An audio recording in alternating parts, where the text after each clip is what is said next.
Hi everyone, जो भी student 25 से 29 वाले छात्र छात्राएं हैं, चाहे आपका कोई भी प्रॉब्लम हो, चाहे आपने अभी तक एप्लीकेशन फॉर्म ही ना भरा हो, चाहे आपका स्लाइड अप की वजह से छूट गया होगा, चाहे आपका मन पसंदीदा कॉलेज नहीं मिला होगा, चाहे आप कोटा में आते होंगे बट कोई भी दिक्कत होगा, उन सारे का प्रॉब्लम का सल्यूशन इस नोटिस में पाटलिपुत्र यूनिवर्सिटी ने दिया है। 2 पन्ना का नोटिस है। इसको आराम से पढ़ेंगे आपके साथ, क्योंकि मेरे दिमाग में कुछ नहीं है।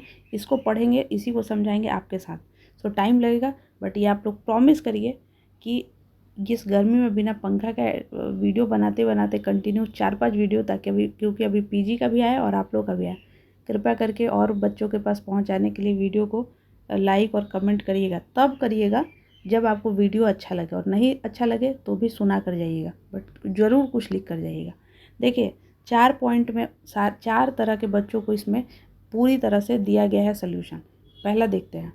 वैसे छात्र जिनका नामांकन पूर्व के आवेदन पत्र में किसी त्रुटि के कारण नहीं हो सका, वैसे विद्यार्थियों को अपने आवेदन में त्रुटि सुधारने की मतलब टाइम, जैसे मान लीजिए कि कोई स्टूडेंट जो है फॉर्म फिलअप किया, मेरिट लिस्ट आ गया और स्लाइड अप नहीं किया, तो वैसे भी छात्र जो है 16 तारीख से लेकर 18 जुलाई तक पोर्टल ओपन है। ठीक है, तो आप जो है अपना पोर्टल ओपन है तो आप उसको एडिट कर सकते हैं।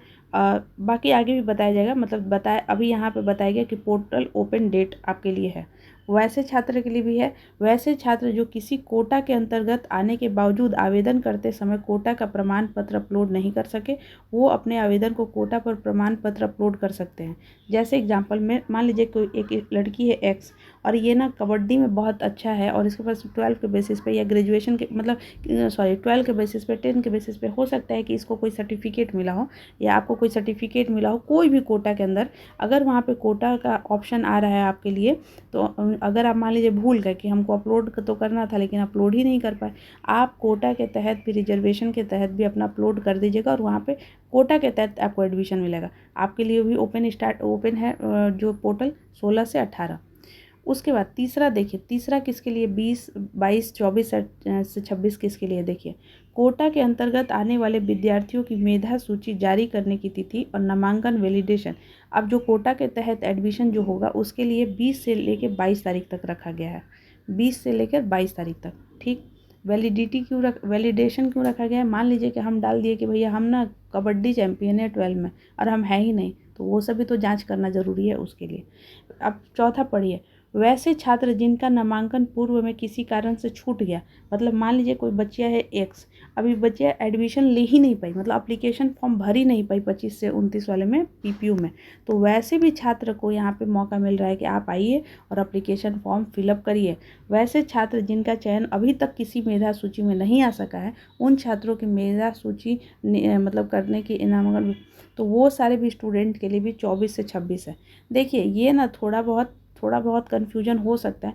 अगर आप कोई भी कैटेगरी में अगर आते हैं और आपको नहीं समझ में आ रहा होगा, थोड़ा ये 1 और 4 में थोड़ा सा डाउट आपको भी लग रहा होगा, क्योंकि देखिए यहाँ पे भी है कि वैसे छात्र जिनका नामांकन पूर्व में आवेदन पत्र में किसी त्रुटि के कारण नहीं हो सका, तो मान लीजिए कि आपके एप्लीकेशन में कोई प्रॉब्लम है उसके वजह से, या वैसे छात्र जो नामांकन पूर्व में किसी कारण से छूट गया, मतलब उनका मतलब नामांकन ही नहीं करवा पाया, ठीक है, वैसे तो इन सब ये जो 4 है, अगर आप इसमें कहीं भी लाई करते हैं तो आप ज़रूर जो है ये डेट पर अपना पोर्टल ओपन करेंगे, यूज़र आईडी पासवर्ड करके ऑन करिएगा और एडिट करिएगा, जिसको अपलोड करना है अपलोड करेंगे। और वैसे छात्र जो बिल्कुल ही एप्लीकेशन ही नहीं फॉर्म फिलअप किए हैं, वो एप्लीकेशन फॉर्म करेंगे और उनको जो भी है।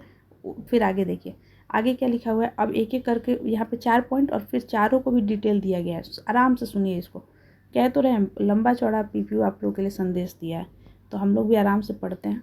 यूजी रेगुलर 25 से 29 में जिन छात्रों का पूर्व में ऑनलाइन आवेदन पत्र में किसी त्रुटि के कारण नामांकन नहीं हो सका है, अथवा नामांकन छूट गया है, रद्द हो गया है, किसी भी हाल में नामांकन छूट गया, रद्द हो गया, मतलब हम फॉर्म भरे लेकिन कुछ काम ही नहीं आया, मतलब रद्द हो गया, या कोई गलती हो गया, कुछ भी, वैसे छात्र छात्राएं जाति, कुल, अंक, विषय, महाविद्यालय का नाम आदि में सुधार दिनांक 16 से 18 तक अपने यूजर आईडी और पासवर्ड का प्रयोग करते हुए ऑनलाइन संशोधन कर सकते हैं। यानी कि ये उन लोगों के लिए है जो ऑलरेडी मतलब यूजर आईडी पासवर्ड बनाए थे, लेकिन उनका जो है एप्लीकेशन फॉर्म जो है ख़त्म हो चुका है, रजिस्ट्रेशन कैंसिल कर मतलब कोई भी प्रॉब्लम की वजह से नहीं एडमिशन हो पाया, तो वो यहाँ पे क्या लिखा है कि 16 से 18 तक अपने यूज़र आईडी और पासवर्ड का प्रयोग करते हुए ऑनलाइन संशोधन कर सकते हैं। ठीक है, दूसरा पढ़िए, देखते हैं और क्या क्या लिखा हुआ है, आगे पढ़िए इसको। विद्यार्थियों के द्वारा पूर्व में चयन किए गए 20 कॉलेज के ऑप्शन को हटा दिया जाएगा। पहले क्या था कि उतना कॉलेज का ऑप्शन लिया जाता था, बट अभी हटा दिया जाएगा। अभी उतना कॉलेज का आपको चूज करने का ऑप्शन नहीं है। अपने कैटेगरी, अपने अंक और सीट की उपलब्धता को देखते हुए आपको सिर्फ और सिर्फ 5 महाविद्यालयों का चयन करना है, 5 कॉलेज का नाम लिखना है। यदि विद्यार्थी महाविद्यालय का चयन नहीं करते हैं, अगर आप 5 कॉलेज का चयन नहीं करते तो भी आपको मेधा सूची में नाम नहीं आएगा। ये दूसरा पॉइंट था। तीसरा पॉइंट समझिए, यूजी रेगुलर जो 25 से 29 वाले वैसे छात्राएं, यहाँ पे छात्राएं भी लिखना चाहिए था, जो किसी कोटा के तहत आते हैं। कोटा के तहत यानी कि मान लीजिए खेल कूद या किसी परिवार में टीचर के, प्रिंसिपल के, स्टाफ के, ये सब भी कोटा है। परंतु ऑनलाइन आवेदन करते समय अपना अपलोड नहीं कर पाए कि हम कबड्डी के चैंपियन हैं, हम क्रिकेट के चैंपियन हैं, हम ये हैं, तो वो भी अपना यूजर आईडी और पासवर्ड के तहत अपना अपलोड कर सकते हैं, जो आपको सर्टिफिकेट मिला है। अब नहीं, अभी भाई बहुत है, अभी और पढ़ो। कोटा के अंतर्गत आने वाले विद्यार्थियों की मेधा सूची 20 को जारी किया जाएगा, जिसका फिर वैलिडेशन भी करवाया जाएगा, तो ऑलरेडी बताया। 25 से 29 में वैसे विद्यार्थी जो विश्वविद्यालय द्वारा किसी मेधा सूची में नामांकन से वंचित रह गए, कोई में उनका आया ही नहीं, कोई मेरिट लिस्ट में नहीं आया, ऐसे भी बच्चे हैं हमारे पास, अथवा किसी मेधा सूची में उनका चयन नहीं हो सका, अथवा जिसका किसी त्रुटि के कारण नामांकन नहीं हो सका, उन्हें एक मौका देते हुए MOP अप राउंड के अंतर्गत नामांकन हेतु मेधा सूची 24/7/2025 को जारी किया जाएगा, जिसका वैलिडेशन का अंतिम, देखिए वो सारे स्टूडेंट जिनका कोई मेरिट लिस्ट में नहीं आया किसी भी कारण से, तो उनका जो है 24 तारीख को जारी किया जाएगा, और वैलिडेशन मतलब पूरा कंप्लीट जो है एडमिशन वगैरह सब कुछ कराना वो 26 तारीख तक है।